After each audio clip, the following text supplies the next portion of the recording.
தனியாக 10 பேரை அடிக்கிறது, தன்னோட மக்களுக்கு ஆபத்து வர்றப்போ திடீர்னு அங்கே முளைச்சு மக்களை காப்பாற்றுறது, தான் யார் அப்படின்னு காட்டிக்காமல் மக்களுக்கு உதவி பண்ணுறது, கிளைமேக்ஸில் வில்லன் கூட பிரம்மாண்டமான ஃபைட், இடையிடையே ஹீரோயின் கூட ரொமான்ஸ். திரைக்கதை நல்லா இருந்தாலும் சரி, மொக்கையாக இருந்தாலும் சரி, ஹாலிவுட்டில் பெரும்பான்மையான சூப்பர் ஹீரோ படங்களில் இது தவிர்க்க முடியாத எலமெண்ட்ஸ். இந்த விஷயங்கள் எல்லாம் தமிழில் நார்மல் ஆக்ஷன் படங்களில் உள்ள ஹீரோக்களுக்கே அமைஞ்சிருக்கும். அதனால தானோ என்னமோ தமிழில் தனியாக ஒரு சூப்பர் ஹீரோ ஜானர்னு இல்லையோ அப்படின்னு நமக்கு தோணுது. டைரக்டர் சங்கருடைய ஜென்டில்மேன், இந்தியன், அந்நியன், எந்திரன், 2.0 உட்பட பல தமிழ் படங்கள் சூப்பர் ஹீரோ சாயலுடைய தரமான படங்கள் தான். ஆனாலும் முழுமையான சூப்பர் ஹீரோ படங்கள், அதாவது நம்ம ஹாலிவுட்டில் பார்க்குற மாதிரியான சூப்பர் ஹீரோ படங்கள் இருக்கான்னு பார்த்தா தமிழில் ரொம்ப பின்தங்கிய அல்லது மோசமான நிலையில தான் இருக்குன்னு சொல்லணும்.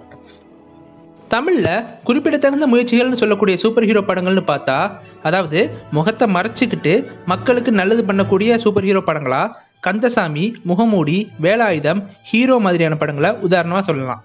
இந்த படங்கள் எல்லாம் குறிப்பிடத்தக்க அளவுக்கு ப்ளஸ் பாயிண்ட்டுகள் இருந்தாலும் அதிகப்படியான மைனஸ் பாயிண்ட்டுகள் இந்த ப்ளஸ் பாயிண்ட்டுகளை டாமினேட் பண்ணிடுது.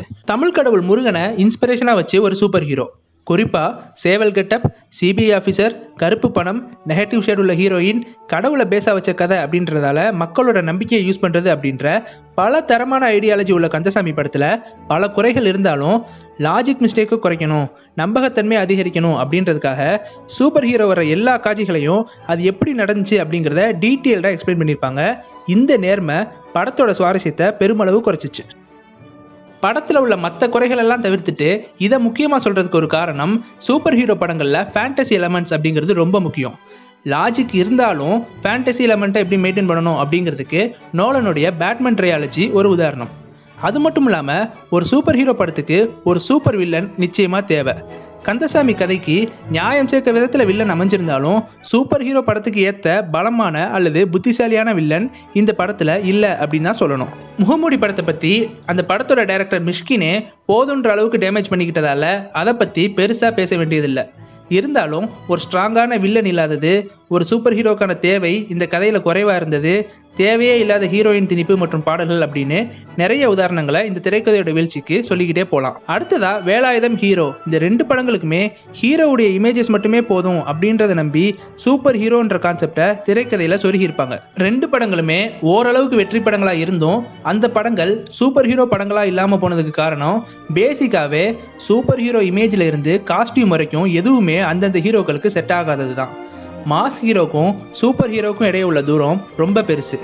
மேலே நான் சொல்ல படங்களோட குறைகள் எல்லாமே அடிப்படை குறைகள் மட்டுமே. அதையும் தாண்டி திரைக்கதையில் ஏற்பட்ட குளறுபடியை பற்றி பேச ஆரம்பித்தா அது டாப்பிக்கை விட்டு வெளியே போயிடும். இந்த மாதிரி சூப்பர் ஹீரோஸ் படங்கள் தமிழில் வராததுக்கு தமிழில் தரமான காமிக்ஸ் இல்லாதது தான் காரணம். ஹாலிவுட்டில் காமிக்ஸ் படிக்கிற பழக்கங்கள் ரொம்ப ஜாஸ்தி, அதனால தான் சூப்பர் ஹீரோஸ் படம் அங்கே அதிகமாக வருது அப்படின்ற கருத்து இங்கே பரவலாக இருக்குது. ஆனால் இங்கே குறிப்பிடப்பட வேண்டிய ஒரு விஷயம் என்னென்னா, தமிழில் மட்டும் இல்லாமல் இந்தியாவிலேயே காமிக்ஸ் அவ்வளோ பிரபலமான விஷயம் கிடையாது. ஆனாலும் ஹிந்தியில் கிருத்திக் ரோஷனோட நடிப்பில் கிரிஷ் சீரீஸ், அதாவது கோய் மில் கயா, கிரிஷ், கிரிஷ் 3 அப்படின்னு கிரிஷ் ட்ரையாலஜியாக சக்ஸஸ்ஃபுல் சூப்பர் ஹீரோ படங்கள் வந்திருக்கு. ஹாலிவுட் தரத்தில் இல்லைனாலும் இந்தியாவில் குறிப்பிடத்தக்க சிறந்த முயற்சியாக இந்த படங்கள் அமைஞ்சிருக்கும். கிரிஷ் படங்களில் ஒரு சூப்பர் ஹீரோக்கு தேவையான பேக் ஸ்டோரி, சூப்பர் ஹீரோ உருவாகிற தருணம், அவன் செய்கிற சாகசங்களுக்கு தேவையான லாஜிக், அட்டகாசமான வில்லன்கள், கதையை நகர்த்தி கொண்டு போகிற ஹீரோயின், தரமான ஃபைட் சீக்வன்ஸ், தேவையான பின்னணி இசை அப்படின்னு சூப்பர் ஹீரோ மூவிஸுக்கான அத்தனை அடிப்படை விஷயமுமே அட்டகாசமான முறையில் இந்த படங்கள் அமைஞ்சிருக்கும். இது ஒரு இந்திய படங்களாக இருந்தாலும் உலகத்தை காப்பாற்றுற சூப்பர் ஹீரோ அப்படின்ற முறையில் தான் கதை அமைஞ்சிருக்கும். அதுவும் சூப்பர் ஹீரோ படங்களுக்குரிய லாஜிக்கில் தான் இருக்கும். இந்த கிரிஷ் கேரக்டருக்கு எந்த ஒரு காமிக் ரெஃபரன்ஸும் இல்லை அப்படிங்கிறது கூடுதல் தகவல். இந்தியாவில் காமிக்ஸ் பஞ்சம் இருந்தாலும் புராண கதைகள் மற்ற நாடுகளை காட்டிலும் இங்கே அதிகமாகவே இருக்குது. குறிப்பாக மகாபாரதம், ராமாயணம் போன்ற இதிகாசங்கள்ல இருந்தே பல அட்டகாசமான சூப்பர் ஹீரோக்களையும் சூப்பர் வில்லன்களையும் தரமான முறையில் நம்மளால் உருவாக்க முடியும். தமிழ் புராணங்களும் இதுக்கு குறைஞ்சது கிடையாது. ஸோ இங்கே சூப்பர் ஹீரோ கதைகளுக்கு பஞ்சமே கிடையாது. ஆனால் அதை நவீன வடிவமாக கொடுக்கறதுக்கு தேவையான திரைக்கதை எழுத்தாளர்களுக்கு தான் இங்கே பஞ்சம். புராண கதாபாத்திரங்களை எடுத்துக்கிட்டு கதாபாத்திர பின்னணி, கதாபாத்திர வடிவமைப்பு, கேரக்டர் ஜேர்னியை மட்டுமே வச்சுக்கிட்டு அதை நவீன வடிவமாக மாற்றி பல தரமான சூப்பர் ஹீரோக்களையும் சூப்பர் ஹீரோக்கான திரைக்கதைகளையும் இங்கே நம்மளால் உருவாக்க முடியும். குறிப்பாக கர்ணன், அர்ஜுனன், ராவணன், அபிமன்யு, அகலிகை, சூர்பனகை, கிருஷ்ணர், முருகன், சிவன் உட்பட பல கதாபாத்திரங்களுக்கு திரைக்கதையில் நவீன வடிவம் நிச்சயமாக கொடுக்க முடியுன்ற அளவுக்கு பலமான கதாபாத்திர வடிவமைப்பு கொண்டது தான் நம்ம புராணங்கள். 90s கிட்ஸோட நாஸ்டாலஜியாவான சக்திமான் மற்றும் மாயா மச்சிந்திரா சீரியல் போன்ற குழந்தைகளை மட்டுமே டார்கெட் பண்ணி வெளிவந்த சீரியல்களையும் நாம் இந்த லிஸ்ட்டில் எடுத்துக்கலாம். ஆனால் அந்த சீரியல்களை ஒரு குழந்தைகளுக்கான சூப்பர் ஹீரோவாக மட்டுமே நம்மளால் பார்க்க முடியும். தமிழ் ஜானர்லேயே ரொம்ப லீஸ்டான பெர்சன்டேஜ் குறைவான உள்ள ஜானர் அப்படின்னு கேட்டால் நாம் சூப்பர் ஹீரோ ஜானரை தான் சொல்ல முடியும். அந்த அளவுக்கு மோசமான உள்ள இந்த ஜானரை உயிர்த்தெழ வைக்கிறதுக்கு தேவையான திரைக்கதை எழுத்தாளர்களும் இயக்குநர்களும் தமிழில் அதிகமாக வரணும்.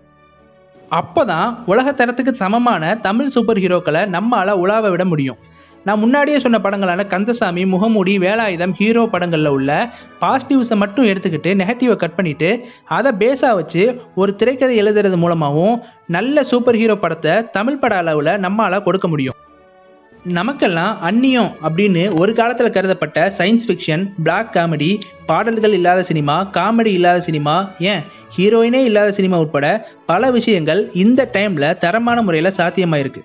அந்த வகையில் சூப்பர் ஹீரோ ஃபேன்ஸுக்கு மட்டும் இல்லாமல் ஓவராலாக சினிமா ஃபேன்ஸ் எல்லாரும் தூக்கி கொண்டாடுற மாதிரியான சூப்பர் ஹீரோ படங்கள் தமிழில் நிச்சயமாக வரும்.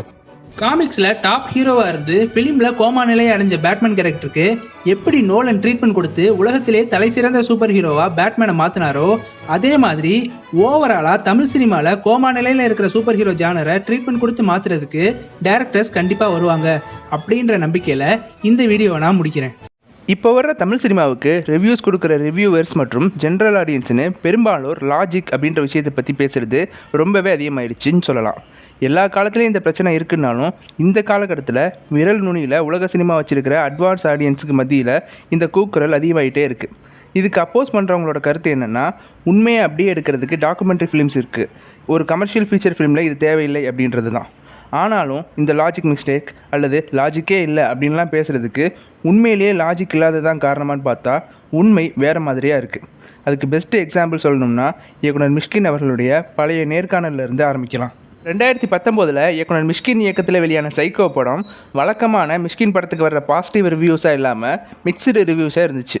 இதுக்கு பல காரணங்கள் சொல்லப்பட்டாலும் அதில் சில காரணங்கள் பொது இடங்களில் பொண்ணுங்களை கடத்துகிற சைக்கோவை பிடிக்க சிசிடிவி பற்றின பேச்சே படத்தில் இடம்பெறாதது லாஜிக்கே இல்லை. அதே மாதிரி பார்வையே இல்லாத மாற்றுத்திறனாளி கார் ஓட்டுறது லாஜிக்கே இல்லை அப்படிங்கிறது தான். பொதுவாக ரிவ்யூவர்ஸ் தன்னையை யூனிக்காக காட்டிக்க வேணும்னே ஏதாவது தப்பு கண்டுபிடிப்பாங்க அப்படிங்கிறது உண்மையாக இருந்தாலும் மேலே சொன்ன 2 விஷயங்களை ஜென்ரல் ஆடியன்ஸே சொன்னது தான் இங்கே பிரச்சனை. அது புரியாமல் இயக்குனர் மிஷ்கின் அவர்கள் பார்க்கிங்கில் மூளையை கழட்டி வைங்க, என்கிட்ட பொய்டிக் லைசன்ஸ் இருக்குது, அதில் சொல்லப்பட்ட எமோஷன்ஸை பாருங்கள் அப்படின்லாம் பேசினது பெரிய லெவலில் ட்ரோல் மெட்டீரியலாக ஆச்சு. இதே மிஷ்கினுடைய ஓனாய் மாட்டுக்குட்டியின் படத்தில் ஒரு ப்ராப்பர் ப்ராக்டிஸ் இல்லாத மெடிக்கல் ஸ்டூடெண்ட்ஸ் ஸ்பெனாக்டமி ஆப்ரேஷன் செய்கிறது, அந்த ஆப்ரேஷன் செய்யப்பட்ட வூல்ஃப் அடுத்த நாளே பல ஃபிசிக்கல் ரிஸ்க் இருக்கிறது மாதிரியான இல்லாஜிக்கல் விஷயங்களை ஜென்ரல் ஆடியன்ஸ் கேள்வி கேட்கல அப்படிங்கிறது புரிஞ்சுக்கிட்டாலே சைக்கோ படத்தில் உள்ள குறைகளை புரிஞ்சுக்கலாம். இங்கே பிரச்சனை லாஜிக் மிரரில் இல்லை, அதை ஈஸியாக ஆடியன்ஸ் நோட் பண்ணுற வகையிலான சுவாரஸ்யம் குறைவான ஸ்க்ரீன் பிளேவை உருவாக்குனதில் தான் இருக்குது. அதை ஒத்துக்கிறதுக்கு மனசு இல்லாமல் ரஜினிகாந்த் 100 பேரை அடித்தா அதெல்லாம் லாஜிக்னு ஏற்றுக்கிறாங்க, ஆனால் இதை பெருசாக பேசுகிறாங்கன்னு தன்னோட படத்துக்கு அதுக்கு முரணான வேறொரு படத்தோடு கம்பேர் பண்ணி தன்னைத்தானே ஸ்பாயில் பண்ணிக்கிறாரு. அப்போது சுவாரஸ்யமான திரைக்கதையில் லாஜிக் மீறலாமான்னு கேட்டால் லாஜிக் எவ்வளோ மீறினாலும் அதை ஆடியன்ஸ் கடந்து போகிற மாதிரியான என்கேஜிங்கான ஸ்க்ரீன் பிளேவை உருவாக்கினா கண்டிப்பாக மீறலாம். உதாரணத்துக்கு கார்த்திக் நடிப்பில் வெளியான அலெக்ஸ் பாண்டியன் படத்தில் சிஎம் உடைய பொண்ணை ஹீரோ கடத்தில் செய்கிற ட்ரோல் பண்ண ஆடியன்ஸ் அரிமா நம்பி படத்தில் ஹீரோ செய்கிற இல்லாஜிக்கல் பேங்க் ராபரியை ட்ரோல் பண்ணியிருக்க மாட்டாங்க. காரணம் என்கேஜிங் ஸ்க்ரீன் பிளே. குருவி படத்தில் வெற்றிவேலுடைய ஜம்பை ட்ரோல் பண்ண ஆடியன்ஸ் கில்லி படத்தில் சரவணியல் ஜம்பை ட்ரோல் பண்ணியிருக்க மாட்டாங்க. காரணம் என்கேஜிங் ஸ்க்ரீன் பிளே. ராஜபாட்டை படத்தில் அந்தரத்தில் நிற்கிற ஹீரோ மூமெண்ட்டை ட்ரோல் பண்ண ஆடியன்ஸ் தூள் படத்தில் மதுரை வீரன் சாங்கில் சூறாவளி மாதிரி சுற்றி நிற்கிற ஹீரோ மூமெண்ட்டை ட்ரோல் பண்ணியிருக்க மாட்டாங்க. காரணம் என்கேஜிங் ஸ்க்ரீன் பிளே. சிங்கம் 3 படத்தில் ஒரு போலீஸ் ஆஃபீஸர் தன்னோட பேட்ரோல் வண்டியில் போய் புறப்பட ரெடியாக இருக்கிற ஃப்ளைட்டை நிறுத்துறதை ட்ரோல் பண்ண ஆடியன்ஸ் இந்தியன் படத்தில் இந்தியன் தாத்தா தன்னோட வண்டியில் வந்து ஃப்ளைட்டில் ஏற போகிற சந்துருவை நிறுத்துறதை ட்ரோல் பண்ணியிருக்க மாட்டாங்க. காரணம் என்கேஜிங் ஸ்க்ரீன் பிளே. இந்த வகை லாஜிக் ஒரு புறம்னா ஃபைட் அப்படின்ற விஷயத்தில் ஹீரோவுக்கு லாஜிக் தேவையில்லை, ஆனால் ஹீரோயினுக்கு லாஜிக் தேவை அப்படின்ற ஒரு விஷயம் இருக்குது. அது என்னென்னா, ஒரு ஹீரோ ஃபைட் பண்ணணும்னா அதுக்கு ஹீரோன்ற ஒரு இமேஜ் போதும், ஆனால் ஹீரோயினுக்கு ஒரு பேக் ஸ்டோரி தேவை. உதாரணமாக மௌனகுரு படத்தில் ஹீரோ சண்டை போடுறதுக்கான காரணம் அவன் கோவக்காரன் அப்படின்னு மட்டும்தான் சொல்லியிருப்பாங்க. ஆனால் அதோட ஹிந்தி ரீமேக்கான அகிரா படத்தில் ஹீரோயின் ஃபைட் பண்ணுறதுக்கு ஒரு பேக் ஸ்டோரி வச்சுருப்பாங்க. இதே தான் தமிழில் ஜோதிகா நடிப்பில் வெளியான ராட்சசி படத்துக்கும் பொருந்தும். ஆனால் இந்த மாதிரி லாஜிக்கெல்லாம் பல original lady super stars heroine orient movie பண்ணுறது மூலமாக உடைக்கலாம். என்ன தான் என்கேஜிங் ஸ்க்ரீன் ப்ளே பண்ணினாலும் நான் தப்பு கண்டுபிடிச்சே தீருவேன்னு இருக்கிற ரிவ்யூவர்ஸ் தப்பு கண்டுபிடிச்சிட்டே தான் இருப்பாங்க. ஏன்னா அவங்களுக்கு அதை தவிர வேறு வேலை இல்லை. அதனால் ஜென்ரல் ஆடியன்ஸை மைண்டில் வச்சு எங்கேஜிங் ஸ்க்ரீன் ப்ளே பண்ணுறது நல்லது. அப்படி இல்லாமல் 100% லாஜிக் வைக்கணும்னு யோசிச்சா படத்தில் லாஜிக் தவிர வேறு எதுவும் இருக்காது. நம்பகத்தன்மையை எமோஷ்னலாக கன்வே பண்ணுறது மூலமாகவும் லாஜிக் மீறலை மறைக்கலாம். அதுக்கு உதாரணமாக ராஜமௌலி அவர்களுடைய மகதீராவில் வந்த 100 பேரை கொல்ற சண்டை காட்சியையும் நானி திரைக்கதையையும் உதாரணமாக சொல்லலாம். ஸ்க்ரீன் பிளேயில் சின்ன சின்ன புதுமையான விஷயங்களை இம்ப்ரோவைஸ் பண்ணுறது மூலமாக லாஜிக் மீறலை தவிர்க்கலாம். உதாரணத்துக்கு இயக்குனர் வெற்றிமாறன் அவர்களுடைய பொல்லாதவன் திரைக்கதையை பார்க்கும்போது ஹீரோவுடைய பாயிண்ட் ஆஃப் வியூ வில்லனோட பாயிண்ட் ஆஃப் வியூன்னு கதை சொன்ன விதம் வெறுமனே ஒரு புதுமையான முயற்சி போல தான் இருக்கும். ஆனால் அந்த நான் லீனியர் ஸ்டோரி டெல்லிங்க்கு பின்னாடி ஒரு ஸ்ட்ராங்கான காரணம் இருக்குது. அது என்னென்னா, பொதுவாக ஹீரோ ஒரு ஃப்ளாஷ்பேக் சொல்கிறாருன்னா அதில் ஹீரோவுக்கு தெரியவே வாய்ப்பில்லாத வில்லனுடைய பர்சனல் விஷயங்கள் முதற்கொண்டு அதில் இடம்பெற்று இருக்கும். நியாயமாக பார்த்தா ஒரு பெரிய லாஜிக் மிஸ்டேக் தான் அது. ஆனால் பொல்லாதவன் ஸ்க்ரீன் பிளேயில் ஹீரோவுக்கு தெரியக்கூடிய விஷயங்கள் ஹீரோ பாயிண்ட் ஆஃப் வியூலையும் வில்லனுக்கு தெரியக்கூடிய விஷயங்கள் வில்லன் பாயிண்ட் ஆஃப் வியூலையும் சொன்னது திரைக்கதையுடைய நம்பகத்தன்மையை லாஜிக்கலாக சரி செஞ்சுருக்கும். அடுத்ததாக ஹீரோ இமேஜ், கதைக்கு தேவையான பரபரப்பான ஆக்ஷன் காட்சிகள், திரைக்கதைக்கு ரிலேட் பண்ணுற சம்பவங்கள் மூலமாகவும் லாஜிக் மீறல் நிகழ்வுகளை உறுத்தாமல் நிகழ்த்தலாம். உதாரணமாக மங்காத்தா படத்தில் அந்த பணம் கொள்ளையடிக்கிற சீனில் பெரும்பான்மையாக ஜெயிச்சது ஹீரோ இமேஜ் அப்படின்னு தான் சொல்லணும். ஏன்னா விநாயக் டீமில் சுமந்த் தவிர மற்ற எல்லாத்துக்கும் பணம் அப்படின்றது வெறுமனே ஆடம்பரத்துக்கு மட்டும்தான், பெருசாக எமோஷன்ஸ் கிடையாது. அவங்களுக்கெல்லாம் பண தேவைக்கான ஸ்ட்ராங்கான ஃப்ளாஷ்பேக்கும் இருக்காது. ஆனாலும் ஆடியன்ஸுக்கு அந்த இல்லாஜிக்கல் சீனை கனெக்ட் பண்ண வச்ச விஷயம் ஹீரோ இமேஜும் சரியான விதத்தில் அமைக்கப்பட்ட திரைக்கதையும் ஆக்ஷன் காட்சிகளும் தான். இதே மாதிரி லக்கி பாஸ்கர் படத்தில் தான் அக்கௌண்ட்டில் இருக்கிற 100 கோடி பணத்தை பாஸ்கர் பெட்டிகளை எடுத்துகிட்டு போயிட்டாரு அப்படின்ற மாதிரியான லாஜிக் மீறல் காட்சிகளை ஆடியன்ஸுக்கு ஏற்றுக்க வச்சதில் எமோஷன்ஸுக்கு முக்கிய பங்கு உண்டு. ஸோ எந்த மாதிரியான கமர்ஷியல் கதைகள்லையும் எந்த மாதிரியான சூழ்நிலைகளையும் லாஜிக் மீறலை ஆடியன்ஸுக்கு ஏற்றுக்க வச்சு ஒரு நம்பகத்தன்மையை உருவாக்க முடியும். அதுக்கு ஒரே தேவை எங்கேஜிங் ஸ்க்ரீன் ப்ளே மட்டும்தான். ஸோ இதுதான் நான் உங்ககிட்ட ஷேர் பண்ணணும்னு நினச்ச லாஜிக் மீறல் சினிமாக்களை பற்றின என்னுடைய அனாலிசிஸ். இதில் ட்ரோல் செய்யப்பட்ட லாஜிக் மீறல்கள் பற்றியும் அக்செப்ட் செய்யப்பட்ட லாஜிக் மீறல்கள் பற்றியும் நிறைய தமிழ் சினிமா உதாரணங்களை கண்டிப்பாக நான் மிஸ் பண்ணியிருப்பேன். அதில் உங்களுக்கு ஃபேவரட்டான லாஜிக் மீறல்கள் பற்றின உதாரணங்களை கீழே கமெண்ட் பண்ணுங்கள். ஒரு ஹெல்த்தியான டிஸ்கஷனை உருவாக்கலாம். இந்த வீடியோ உங்களுக்கு பிடிச்சிருந்தா லைக் பண்ணுங்கள், ஷேர் பண்ணுங்கள், கமெண்ட் பண்ணுங்கள். மறக்காமல் 7 Minute Info சேனலை சப்ஸ்கிரைப் பண்ணுங்கள். குறிப்பாக அந்த பெல் ஐக்கானை கிளிக் பண்ணுங்கள்.